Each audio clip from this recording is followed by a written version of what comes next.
So we've progressed to the long line. Absolutely no issues with the long line at all. The only thing I really used the long line for was just to change direction and say this way, which is teaching recall. But because he saw Rio and Roscoe responding to when I said this way, he naturally did the same thing without me really using that long line at all. So he's off. His body language is calm, he's interested in what the others are doing, he's not panicking when Rio runs backwards and forwards now, and it's lovely. Really, really good. He's actually he's wanting to join in and play. He's got it. He's got it. I love this. I love watching them when they do this. Just that change in them, watching them go from that anxious, nervous behaviour to actually being a dog and enjoying it. So yeah, here we are. Here we are, little Herman. So he's watching what Roscoe's doing. Roscoe's the calm energy. Roscoe just tootles along, completely ignores everybody, and a nervous dog will gravitate towards Roscoe for that reason. So the moral of the story there is when we have a nervous dog with us, the best thing we can do is ignore them, okay? No eye contact, no soft, gentle, weak talking, okay? Just very matter of fact, use your body language. This way. There we go. This way.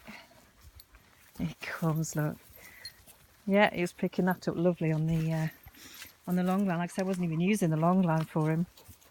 So yeah, so when we have a nervous dog, keep the eye contact out of it, keep the talking out of it, and just be matter of fact, calm, confident and controlled with your movements as to what you want the dog to do. And that is the best way to give them confidence and cut out the anxious reactive behaviour. Beautiful. There he is. So yes, this is what dogs do with a nervous dog. They won't give it loads of attention, they won't give it loads of licking, put their little paws out and stroke the dog. They don't do that. They just show the dog what they want it to do. Matter of fact, calm. The eye contact can sometimes be interpreted as challenging, or you're putting pressure on the dog, you're asking the dog for leadership, you're asking the dog to tell you what to do. It's all pressure. Eye contact is pressure, especially for a nervous, anxious dog. Cut the eye contact out. Don't do that. That's what humans do. It's not what dogs do. And yeah, so here we are. So this is a little oh, he's running. Oh God, it gives me goosebumps.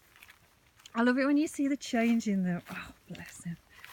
Absolutely brilliant. So he's not yet met Sid and Frank. I've got to take it in baby steps. I mean, they're enough to frighten the calmest of people. Well, not so much Sid, but certainly Frank.